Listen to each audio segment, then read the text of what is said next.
간염 예방 접종을 통해서 우리가 어렸을 때 이제 접종을 맞았어요. 그 이외에 식품으로 영양 대표적으로 두 가지가 있어요. 첫 번째는 쉽게 우리가 접하고 있는 식품인데 바로 안녕하십니까, 아나운서 이동준입니다. 간암으로 고생하시는 분들, 간염 보균자였던 분들께 도움이 될 만한 그런 소식을 준비해 왔습니다. 오늘도 암센터에서 오랫동안 또 근무도 하셨고 암식단을 전문적으로 연구하고 계신 정은희 영양사님 모셨습니다. 반갑습니다.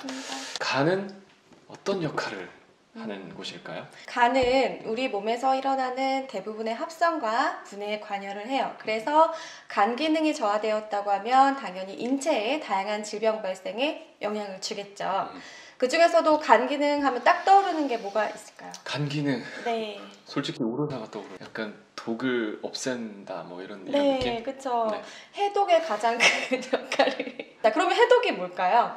해독, 독을 없앤다. 그렇죠. 네. 쉽게 말해서 우리가 몸에서 문제가 될 만한 화학물질들의 독성을 제거를 해서 체외로 배출해주는 것을 이제 해독이라고 이해를 하시면 돼요. 그렇군요. 여기에서 한 가지 더 말씀을 드리자면 이 해독 과정에서 핵심 역할을 하는 사이토크롬 P450이라는 효소가 있는데요. 이 효소가 대부분 간에서 발견돼요. 그래서 간 손상은 해독에도 영향을 줄 수가 있어요. 어쨌든 영양사 분이시니까 더 쉽게 또 질문을 드리면 결국은 이 먹는 게 영향을 좀 주지 않을까요? 네, 맞아요. 우리가 먹는 음식도 간에 영향을 주는데 우리가 시중에서 쉽게 접할 수 있는 햄, 소세지 이런 훈제 가공식품 그리고 과자, 아이스크림 등에 들어있는 각종 화학 첨가물들이 모두 간에서 해독 작용을 반드시 거쳐야 돼요. 그래서 이런 식품들을 다량 그리고 자주 섭취하게 되면 간이 너무 지치게 되겠죠? 그래서 당연히 간 기능이 떨어질 수가 있는 거예요. 나 너무 좋아하는 건데. 네. 많이 먹으면 안 되겠다. 간에 안 좋은 음식을 계속 먹다 보면은 간암하고도 좀 연결이 되나요? 간이 염증이 있다가 회복이 되고 염증이 있다가 또 회복이 되는 과정이 반복되고 지속되다 보면 만성 간염으로 이어질 수 있고 이 만성 간염은 간을 섬유화시킬 수가 있어요. 이 섬유화라는 것은 쉽게 말해서 우리가 피부에 상처를 입게 되죠. 그게 이제 아물면서 흉터를 남기게 돼요. 그 흉터라고 이해하시면 되는데요. 흉터 어때요? 다른 피부 조직에 비해서 조금 단단하죠? 네, 올라와 있죠. 단단하고 이런 단단한 것을 이제 섬유화라고 해요. 같은 말로 이제 경화라고도 하거든요. 그래서 만성 간염은 결국 간경화. 이 간경화의 정확한 병명은 간경변이거든요. 그래서 간경변이 되고 이 간경변의 악화는 간암 유발에 영향을 줄 수 있다라고 보고가 되고 있어요. 그래서 우리는 이 염증 유발 요인들에 민감해질 필요가 있습니다. 저도 기억이 납니다. 지금은 저도 항체가 생겨서 더 이상 보균자가 아니지만 그때 의사 선생님께서 잘못 관리하면 간경화까지 갈 수 있다 이런 얘기를 들었었거든요. 그래서 식생활 조심해야 될 것 같습니다. 염증 이야기를 해주셨는데 그러면 간은 무엇으로 염증이 유발이 될까요? 네, 일단은 간염 바이러스가 영향을 줘요. 그래서 우리가 어렸을 때 간염 예방 접종 맞죠.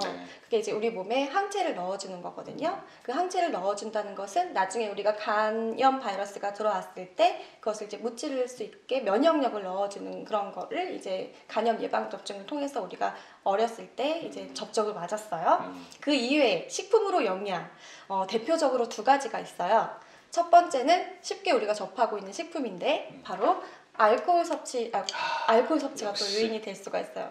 가장 큰 위험 요인으로 보고가 되고 있는데 왜냐하면 이 알코올이 대사되면서 지난 시간에도 한번 언급을 드렸지만 이제 아세트알데히드라는 그렇죠. 아세트알데히드 아세트알데히드란 발암물질을 만들어내는데 이게 또 세계 보건기구에서 1급 발암물질로 구분하고 있는 위험 물질이에요. 알코올은 간, 폐, 다 안 좋구나. 그래서 이 물질이 간을 손상시키고 염증을 유발하는데 그런데도 이 알코올을 지속해서 섭취하게 되면 이 과정들이 계속 반복되면서 만성 간염이 되고 그리고 간경변, 결국 간암으로 이어질 수 있는 확률을 높일 수 있습니다. 그럼 또 알코올 말고 또 안 좋은 게 더 있을 것 같은데요? 네, 두 번째는 바로 쌀과 같은 곡류 그리고 땅콩과 같은 견과류를 거론을 하고 있어요. 거기에 들어있는 곰팡이를 크게 거론을 하고 있거든요. 매일 먹는 건데. 그쵸. 저희가. 네. 예전에 저희 쌀을 보관할 때 저희 부모님, 어머니는 이렇게 막 포대자루에다 이렇게 밥그릇으로 퍼서 그렇게 쌀을 보관을 하셨거든요. 그러다 보면은 이제 막 장마철이 오거나 막 이럴 때 그 안에 쌀이 막 변질이 막 돼요. 막 곰팡이가 쓸고 가루가 막 날리고 그런 경우가 있었거든요. 제가 어렸을 때. 네. 그럴 때 엄마한테 이게 이거 이렇게 됐는데 괜찮아 했더니 저희 엄마 괜찮아 그러면서 그거를 막 씻어서 다시 또 밥을 짓거나 아니면 씻어서 너무 심할 경우에 막 떡을 짓거나 그랬거든요. 예전에. 근데 그게 이제 제가 공부를 하다 보니까 곰팡이가 쓸었던 그 곡류가 알고 보니까 그게 아플라톡신 B1이라는 굉장히 간에 간암을 유발하는 굉장히 위험 물질. 그래서 이거는 되게 특이한 게 뭐냐면 열을 가하거나 뭐 말리거나 떡을 지거나 해도 없어지지 않아요. 그러니까 계속 있는 거구나. 씻는다고 해도. 네, 그렇기 때문에 중요한 건 뭐냐면은 이런 곡물의 보관에도 우리가 좀 신경을 써야 될 필요가 있어요. 그래서 그런 곰팡이균들이 이제 간암 유발 요인이 된다라고 이해하시면 됩니다. 그럼 음식으로 따지자면 어떤 음식을 조심해야 될까요? 네. 간 손상이 있으면 일단 단백질을 기존보다 1.2에서 1.5배 정도 더 섭취하라고 식사요법에서는 권고를 하고 있어요.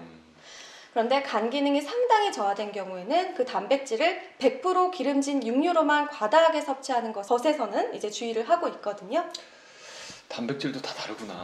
네, 왜냐하면 육류에는 단백질 말고도 이제 동물성 지방, 이 동물성 지방은 또 콜레스테롤과 혈관 질환에도 영향을 줄 수가 있어요. 이뿐만 아니라 그 지방을 소화를 잘 되게 하는 데에는 이제 간에서 생성하는 담즙이 그 역할을 하거든요. 그래서 간은 지방 분해 물질을 생성하는 데 수고를 더해야겠죠. 그보다 더한 것이 육류가 분해되면서 나오는 암모니아를 간에서 독성이 없는 요소로 만들어서 소변으로 배출을 시켜요. 그래서 간 기능이 많이 손상이 된 상태라면 이 암모니아 대사에도 영향을 줄 수가 있어요. 만약 암모니아 대사가 원활하지 못하면 최악의 경우에는 의식이나 뭐 행동 변화가 생기는 이제 간성혼수와 같은 증상을 유발할 가능성도 있거든요. 그래서 우리는 어떻게 해야 되겠죠? 기름진 육류를 좀 과다하게 섭취하는 것에는 주의를 해야 돼요. 간 기능이 많이 손상된 상태라면. 왜냐면 간 기능을 제 역할을 못하니까 굉장히 위험해질 수 있는 거군요. 네, 그래서 너무 많은 단백질 섭취는 주의를 해야 돼요. 기름진 고기만. 우리가 생각하는 그런 막 등심 뭐 스테이크, 살치살 이런 거는 간이 너무 안 좋다. 그러면은 문제가 될 수가 있어요.